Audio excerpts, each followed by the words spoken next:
Are you ready to learn how to make the best cookies you have ever had? Get ready to impress all of your family and friends with my chocolate chip cookies. Here I have an awesome holiday variation on my chocolate chip cookies, M&Ms, and white chocolate peppermint baking chips. You can turn these cookies into whatever types of cookies you want. Milk chocolate chip, raisin cookies. You can turn them into pecan cranberry cookies. You can turn these into whatever mix-in type of cookie you want, but this basic chocolate chip cookie dough recipe is definitely going to be your fastest way into somebody's heart, especially around the holiday season. Let me show you how to make them. Hey everyone, Lauren Kalawik here. I wanted to share my recipe for my famous chocolate chip cookies with you. I'm going to do a little bit of a variation on it today for the holiday season. But the method for the actual cookie dough is going to be exactly the same, no matter whether you use milk chocolate chips, M&Ms, a different type of mix-in, raisins, nuts, anything like that. The dough is going to be exactly the same. And so the nice thing about this cookie recipe is that you can turn it into whatever type of cookie you want that has a mix-in involved. So if you can imagine your favorite, most wonderful chocolate chip type of cookie recipe, you can use this dough. Let's get started. So this recipe is going to start off with butter. I always like to use salted butter. What I do is I set my butter out at room temperature, just right on the counter for at least 2 hours before I'm going to use it. The reason being is that when you use an electric mixer, you need that mixer to be able to cream the butter. And if it's too hard coming out of the refrigerator, your mixer's not going to be able to cream that butter. So what I like to do is, as a test to see if it's softened enough. By softened, it does not mean melted. It means that you can actually take your butter and kind of mush it a little bit like that with your hands, and that it actually has some give. So for this particular recipe, we are going to be using 1 cup of salted butter, and each of these sticks is a half a cup, so we're gonna use 2 sticks of salted butter. You can use the unsalted as well. You might just maybe need an extra quarter of a teaspoon of salt added, but it's completely up to you and whatever you have. I do not recommend using margarine in this recipe. Margarine just kind of has a little bit different of a flavor and texture. In my opinion, just use the regular butter. Don't eat all of the cookies, but in my opinion, the real thing is the best way to go. Second thing that we're gonna add to this is 3/4 of a cup of brown sugar. If you have a 3/4 cup like I do here, you can just use the 3/4 of a cup. Make sure you pack it in and level it off. And then we're gonna also add 3/4 of a cup of white sugar or granulated sugar. Now, I only had one of these 3/4 of a cup measures, so if you didn't have a 3/4 of a cup dry measuring cup, you could get to 3/4 of a cup by adding 1/4 of a cup plus a quarter of a cup plus a half a cup, because 1/4 plus a half is 3/4. So we're gonna add in our 3/4 of a cup of granulated sugar, and we're gonna cream these together. Now, in order to do the creaming method, you really need an electric mixer. You can use the stand mixer if you want to, or you can use the handheld mixer. I'm gonna use the handheld mixer because I think it gives me a little bit more control over my mixture. A little piece of safety advice for the electric mixer, okay? Do not plug in your mixer until you have your beaters in first, because sometimes if this was plugged in and you were trying to put the beaters in, your hand is right by the mechanism that turns it on, and if you accidentally slip with your hand and the item is plugged in and your finger is right here, well, that is going to be a really unhappy Christmas or holiday season for you, so you don't want to do that. So I like to get my mixer all ready to go, make sure it's in the off position, and then I go ahead and plug that in. Really important safety mechanism there for you to remember. So nice big bowl. You definitely want a nice big bowl, because you're going to be mixing all of this together, and there's going to be more going into this bowl as well. So whenever you're making cookies, you definitely want to make sure you have a big enough bowl to get all of your ingredients in. I usually go for the biggest bowl that I have. So this is called the creaming method. It's basically where you press butter and kind of make it creamy, and usually you're going to add sugar into that. So sugar is almost always involved in the creaming method. Sometimes you use shortening in a cookie or in some type of recipe, and usually you're gonna mix your butter and your shortening in at the same time. This is a similar method if you were gonna make a buttercream icing, doing the creaming method as well, kind of pressing that butter out and making it soft. So we're gonna cream this until we don't see any dry sugar anymore. Just like that. A couple minutes or so. So we are good, and I'm gonna show you guys what that looks like. So everything should be stuck to the side of the bowl. You're gonna have a nice light brown color. Now it's time to add 2 more liquid ingredients. So I have 1 egg. Make sure you use large eggs because they equate to whatever an egg requests in a recipe. Also 1/4 cup in an amount. So we're gonna add, make sure you crack your egg into a separate bowl. And then we're going to add 1 to 2 teaspoons of vanilla. I usually use 2 teaspoons. It's up to you on if you just want to use 1.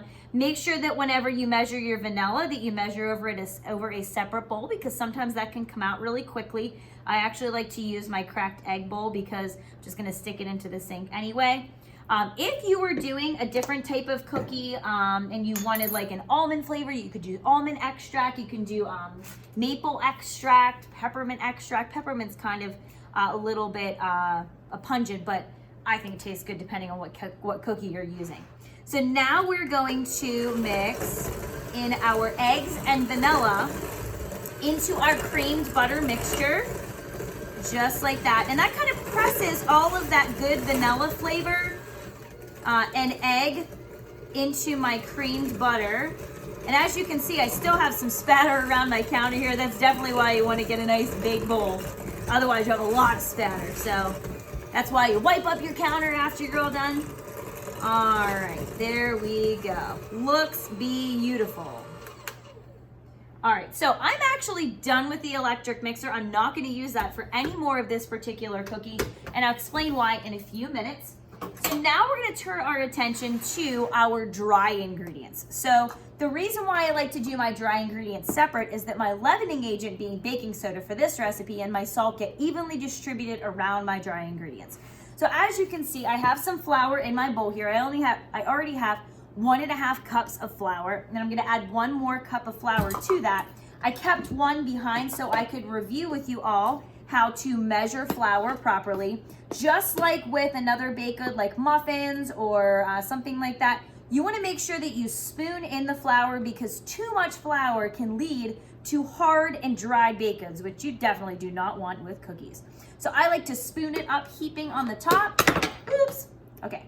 And then make sure that you level it off with the back of your knife and have exactly your cup measurements.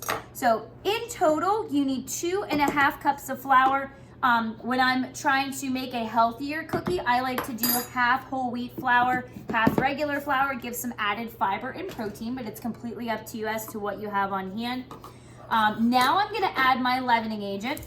I'm gonna do 1 teaspoon of baking soda, and your level is right in the box there. So I'm gonna pop that right into our flour mixture there. And then we're gonna do a 1/2 teaspoon. I'm gonna just pour over this little measuring cup because I'm already done using that. I'm gonna pour that over my measuring cup there. Obviously don't use what's in the measuring cup. And then I'm gonna level that off and pop my salt in there. And then I'm going to stir all of those ingredients together. And that gets that baking soda, that salt all evenly incorporated so you don't have like clumps of baking soda or salt in your cookie dough. All right, now that that is all mixed together, this is the time where you get to build some big muscles. All right, since we're not using our mixer anymore, I'm gonna go ahead and unplug that, get that out of the way. We are actually going to mix by hand our dry ingredients into the dough. This is one thing when I was making this recipe, it's just kind of like a recipe that took me a really long time to perfect. I used a stand mixer. I mixed in different portions of the recipe in by hand with the mixer, and I came to find, and during my research on cookies, I came to find that sometimes cookies get over mixed, and that's what tends to make them really kind of hard and crunchy. My husband Brian was the one that really wanted me to figure out how to make an awesome soft chocolate chip cookie.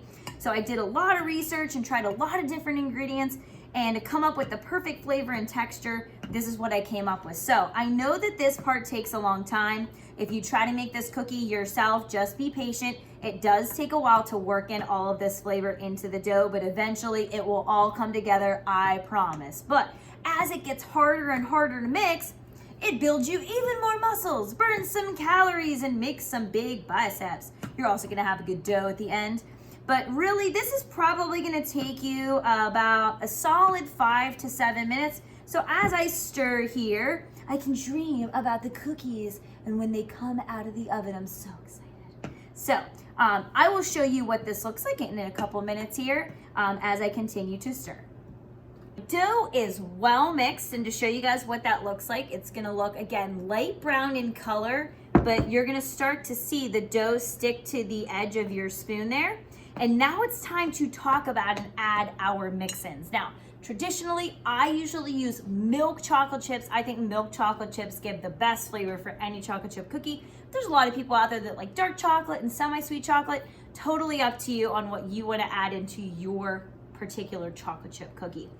Around the holidays, I like to get fun. I like to get the fun holiday M&Ms, red and green M&Ms for Christmas.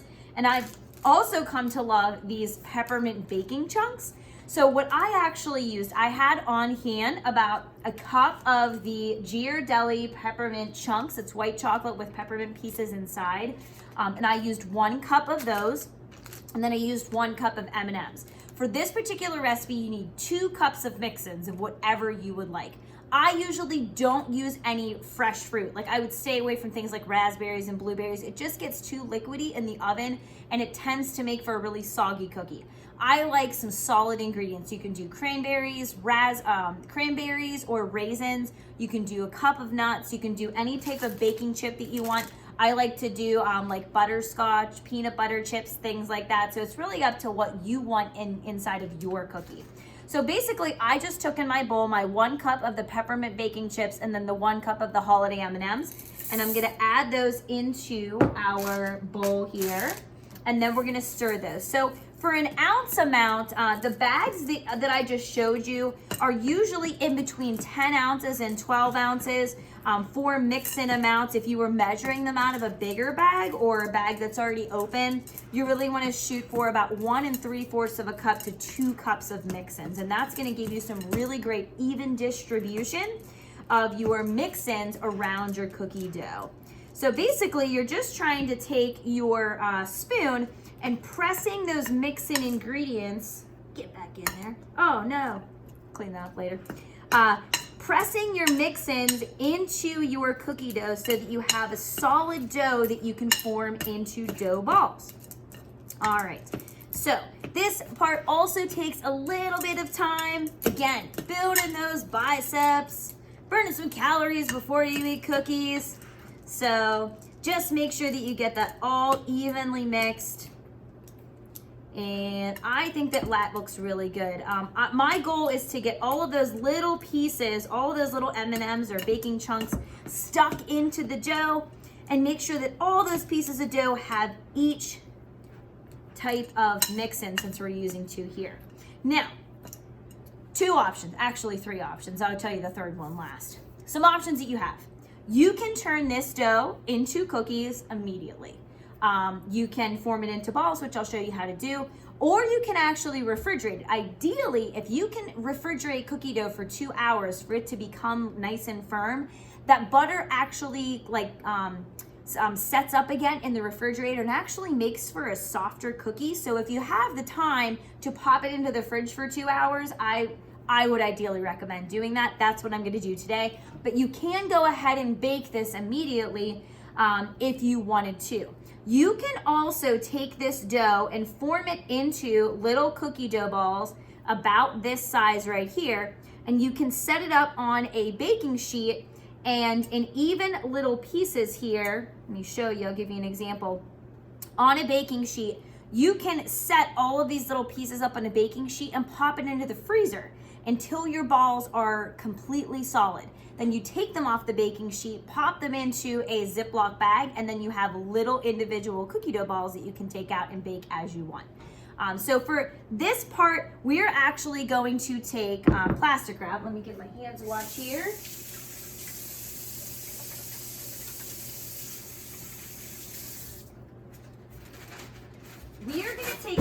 plastic wrap. Again, make sure that if you touch the cookie dough, they could have salmonella or some type of foodborne illness in there. You want to make sure that you wash your hands before you touch anything else in your kitchen.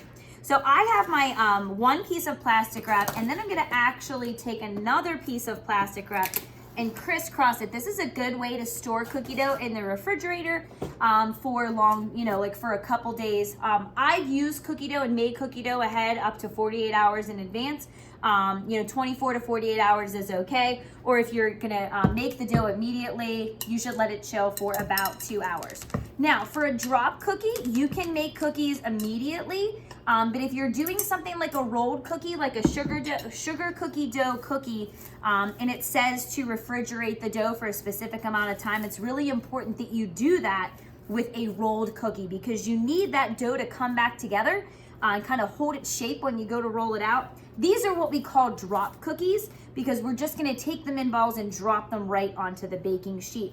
But with the rolled cookie, you definitely wanna follow those directions for refrigeration because otherwise you get a kind of like a really soft dough on your counter when you go to roll it out, and it doesn't hold its shape whenever you try to cut it with a cookie cutter. So this dough cookie we are going to shape into a disc here and then fold that over, fold it over again, fold it over again, like folding some blankets, folding some towels. And then this is gonna go into the refrigerator and chill for about 2 hours. And then I'll show you how to go ahead and get this onto your tray and bake up some awesome cookies. Our dough is done. It's been refrigerating. I'm actually wearing a new outfit. I made this dough yesterday. So in case you're wondering, I don't do outfit changes in the middle of a video. I made it yesterday. So you can do that, which is the great thing about cookie dough. You can make it one day and then bake it the next day like we're gonna do here. So let's chat a little bit about our pans. So I personally like to use the big aluminum air bake pans. They conduct heat really well and they make for a nice evenly baked cookie. Now at your house, you may have these darker pans. I do not recommend using these dark pans for cookies because they tend to get a little bit overdone. They actually hold more heat than these lighter colored pans. When you use the lighter color pans, the heat goes more to the cookie itself and bakes that in a good amount of time. Whereas this one, it kind of heats up the pan also. So this is gonna lead to a crispier, potentially burnt bottom cookie. So I always like to use the lighter colored pans if you have them on hand. So let's chat a little bit about what we're gonna put onto the pan. So you can do a baking sheet just as you see here. Sometimes recipes will tell you an ungreased cookie sheet. You don't have to put anything on the pan because there's probably enough fat in your cookie to where you don't need to use cooking spray. I personally like for an even bottom cookie, the best consistency that you can get, I like to put parchment paper, non-stick parchment paper on the bottom layer of my baking sheet. This not only prevents sticking, but it also kind of gives an even bottom consistency to your cookies. I found this to be one of the best ways to get your cookies to turn out really great in texture, really nice look to the cookies as well. They're not crispy on the outside. So this is not wax paper, so you cannot use wax paper and parchment paper interchangeably for this. You can only use parchment paper. Now, one more tip about parchment paper is that you want to cut it to be the size of the bottom of your pan or just a little bit under. You don't want parchment paper to be hanging off the sides of your pans because that can actually start to burn and can potentially catch on fire in your oven. So grab those scissors out and cut it to fit the size of your pan if needed. Now let's chat a little bit about the dough. So I refrigerated my dough, which you can do if you want to, but you don't necessarily have to. I think it gives for a better outcome of your cookies. And now we're gonna go ahead and stagger them on our baking sheet. I personally just like to grab the cookie dough.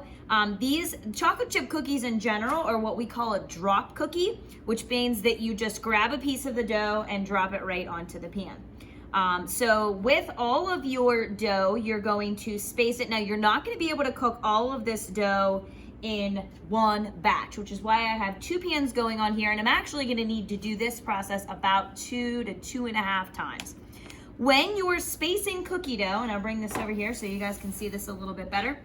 When you're spacing cookie dough, I like to imagine my old days in the world of cheerleading, where we used to create a staggered formation. The same thing applies to cookies. You don't want cookies to basically bake and expand into each other. So if you give them a staggered amount of room on the pan, about 2 inches apart from each other, you're gonna give them more than enough room that they can expand, and they're still gonna hold their own individual cookie shape. Now, some people like to use, I like to just use my fingers. It's up to you on what you wanna use. Some people actually get out a melon baller and they make these in different sizes. So basically you just scoop it on your cookie dough, and if you really wanna get nice even sizes, perfect little sizes. These are actually really great for cookie sandwiches because you want them to be the same size so that both sides of a cookie sandwich with icing or ice cream in the middle are the same size. So you basically grab your dough with your melon baller and then just unscoop that right onto your pan. So this little step is optional, again, not necessary. Usually when I'm making these, I just drop them on the pan as you saw a couple seconds ago. Now, I have 2 pans ready to go into the oven. My oven is preheated to 350 degrees, and these cookies are gonna take about 8 to 9 minutes to bake in the oven. If you have an electric oven that is not circulating heat very well, you might wanna set your timer for 4 minutes and then switch the pans halfway through, because sometimes different parts of your oven can be hotter, and then one tray of your cookies is gonna be, kind of toasty, and then the other one's not done. So rotating those pans can help you get 2 evenly baked pans of cookies.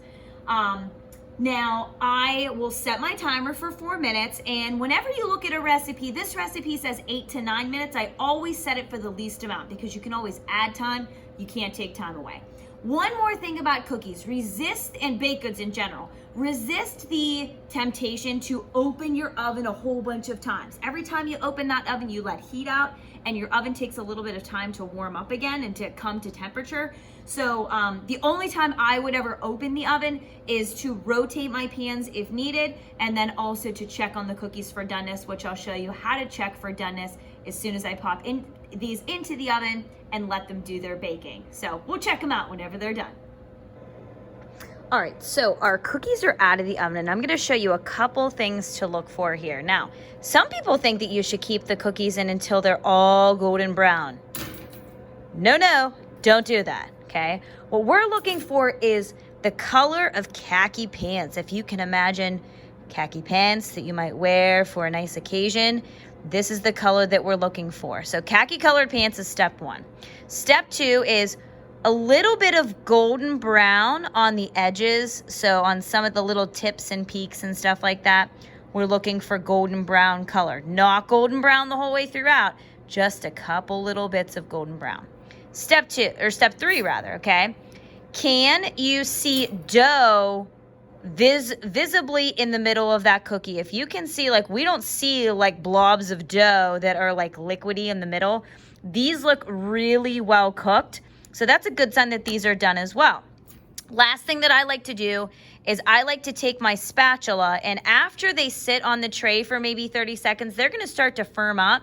And so when I take my spatula and kind of move my spatula, okay, see how I can move the whole cookie on its own? That's a good sign. If you move it and it mushes all together, that's a sign that that cookie needs to be in there for maybe 1 more minute, okay? So what you're gonna do is scoop your cookies to a cooling rack and allow them to cool completely. Feel free to have a warm cookie, delicious. Any that you are not going to immediately eat, you wanna put in a sealed Tupperware container. Make sure that they are completely cool before you package them up, because if you put warm cookies into a plastic bag or a Tupperware container or a decorative little tin for someone that you want to give it to, they're going to get really warm and soggy. So you want to make sure that they cool off completely before you start to package them up. I hope that you give these a try. I can't wait to take a bite. My cookies are done, and it's time to give them a try. I like to have my cookies with a nice warm cup of hot tea, hot chocolate, coffee, maybe even some warm apple cider. I really hope you give this recipe a try. I know that it will become your new favorite that everyone will ask you to make. You will look like a baking star whipping out some soft chocolate chip or M&M cookies Hope you all have a great day and give this cookie recipe a try in your own kitchen. See you later. So good.